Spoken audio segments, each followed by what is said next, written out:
Now we are going to study about Humayun. Babur was succeeded by his eldest son Humayun, and the other sons of Babur were Kamran, Hindal, and Askari. There were many difficulties faced by Humayun, who was second Mughal emperor. The first difficulty was kingdom was still without a proper system of administration, and the second difficulty was Humayun's brothers were dissatisfied with the territories that they had been given, and the third, the kingdom was under threat from all sides. So in 1532, Humayun and Sher Shah met on the battlefield for the first time. Humayun won and captured the fort of Chunar. And again in 1534, Humayun defeated Bahadur Shah and captured Gujarat and Malwa. Sher Shah regrouped and defeated Humayun at Chausa in 1539 and Kannauj in 1540. So he chased Humayun out of his own kingdom. Then Humayun escaped to Persia and spent next 15 years. During the period of time, the Sur Empire came into existence. So from 1540 to 1555, the Sur dynasty ruled, and the powerful ruler was Sher Shah. And Sher Shah was the son of Afghan Jagirdar in Sasaram, Bihar. His real name was Farid Khan. Sher Shah was given the title of Sher after he killed a tiger. So on becoming king, he began to be called as Sher Shah. He was a very ambitious man, and present-day states of Bihar, Jharkhand, and West Bengal, he defeated Humayun twice and occupied Delhi. He was a good administrator, and he died in 1545 and was buried at Sasaram. The achievements of Sher Shah: he was a good general and an even better administrator. He introduced a new currency, a silver coin called rupiah.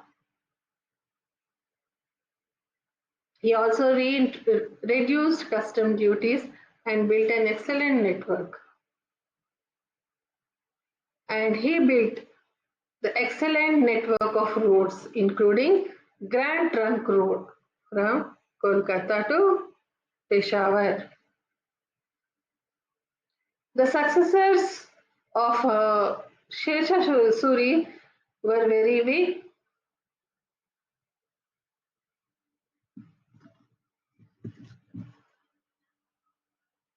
And in 1555, Islam Shah occupied Delhi and ended the rule of the Surs. So again, after 15 years, Humayun came with his strong army and he defeated Sur dynasty, and again he re-established Mughal Empire. Akbar was, and after 1 year he died, and he was succeeded by his son Akbar. We can see here Humayun succeeded his father in 1531 as the ruler of Mughal territories in India. And at the age of 23, Humayun was an inexperienced ruler when he came to power. Humayun is reunited with Akbar.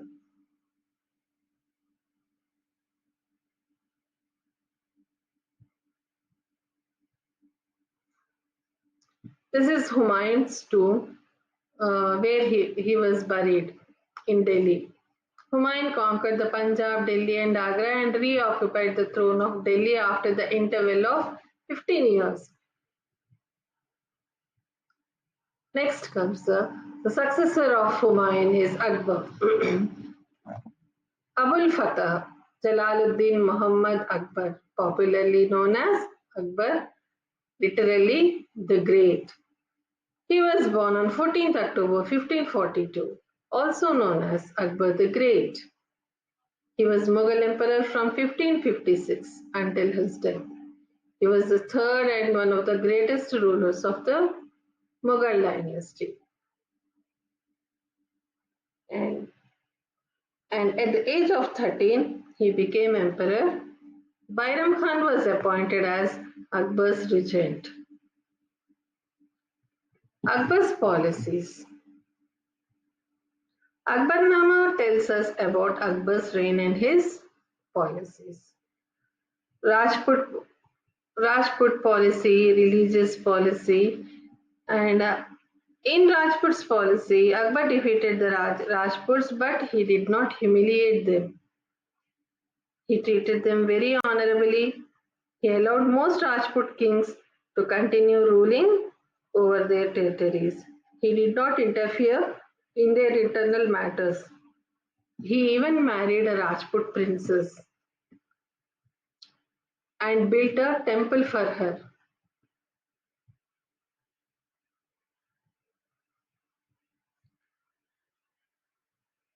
Religious policies were Akbar abolished the pilgrim tax in 1562 and jizya in 1564, which for long had been opposed by the Hindus. Akbar abolished the practice of forcibly converting prisoners to war to Islam. Akbar allowed and sometimes even encouraged the Hindus to build temples. He was interested in learning about different religions. He built the Ibadat Khana at Fatehpur Sikri. After interacting with people of different religions for many years, Akbar concluded that all religions preach the message of love, respect, and peace. And he founded a religious path called Deen-e-Ilahi or Divine Monotheism, religion of one God. He also declared himself as a spiritual guide of his subjects. And he was succeeded by his son Jahangir.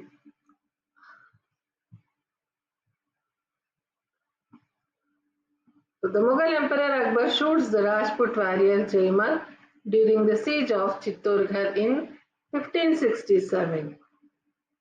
Nuruddin Muhammad Salim, known by his imperial name Jahangir, was born on 30th August 1569, was the fourth Mughal emperor who ruled from 1605 until his death.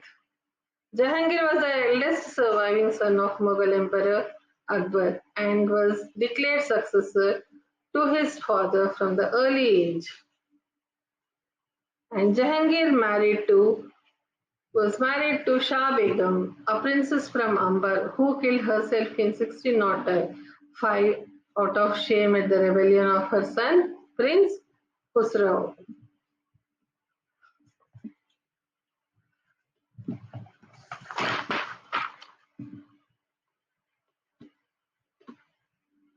These are the celebrations of the Jahangir in 1600. When Akbar was away from the capital on the expedition, Salim broke into an open rebellion and declared himself emperor. Akbar had to hastily return to Agra and restore order. There was a time when Akbar thought of putting his eldest grandson Khusro Mirza on the throne instead of Salim. So the Jahangir openly rebelled against his father at first, but was eventually reconciled. And on Akbar's death in November 1605, he assumed the throne.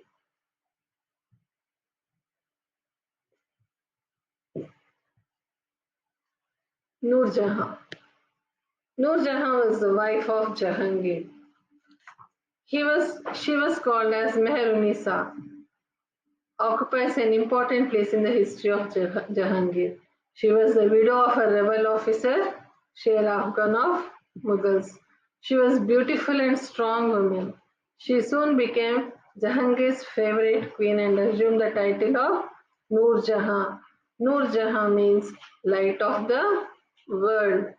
Noor Jahan herself came to exercise considerable influence over her husband, and Jahangir is said to have relied, relied heavily on her advice.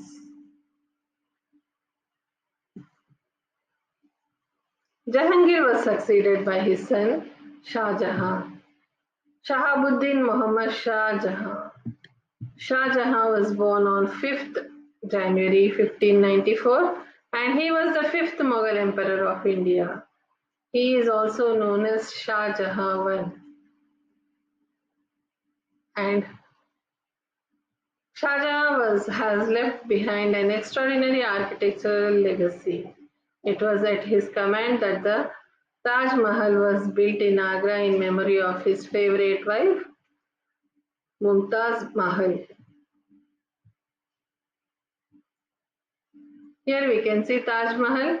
Aurangzeb eventually triumphed in the succession struggle of methodically eliminating his brothers. Aurangzeb captured Shah Jahan on 8th June 1658 and had him jailed at the Agra fort, from where the old emperor could look wistfully at the glorious Taj.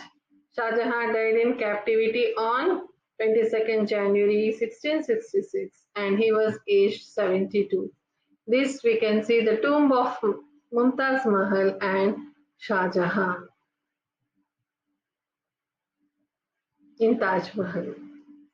So, Shah Jahan was succeeded by his son Aurangzeb. Aurangzeb, Emperor Shah Jahan's sixth son, was born on 24th October 1618 at Dohad in Madhya Pradesh and wrested India's crown from his father before the end of June 1658 after defeating his brother Prince Dara Shikoh. Dara Shikoh, the eldest son of Shah Jahan, was resident at Shah Jahan's court as the designated heir. Shuja was governor of Bengal, Bihar and Orissa. Aurangzeb took his own father prisoner. Shuja's army was routed in battle and Murad was lured into false agreement and taken prisoner. Dara eventually collected together another force, suffered defeat as before, and once again he fled. But soon he was betrayed by one of his allies and handed over to his brother.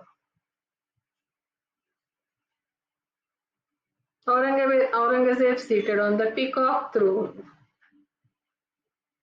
This is the peacock throne, and the painting from circa 1637 shows the brothers left to right, Shah Shuja, Aurangzeb, and Murad Bakshi in their younger years.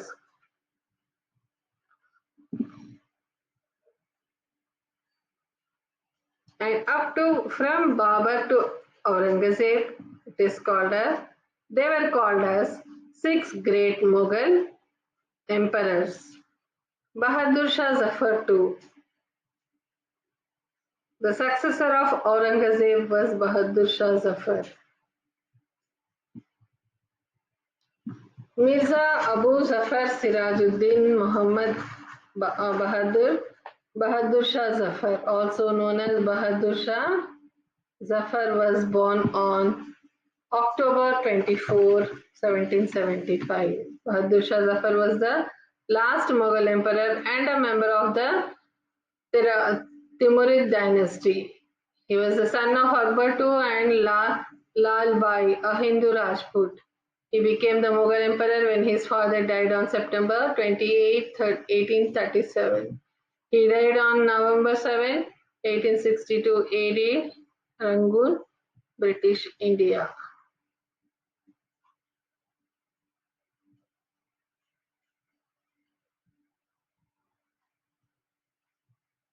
So this was about the Mughal Emperor.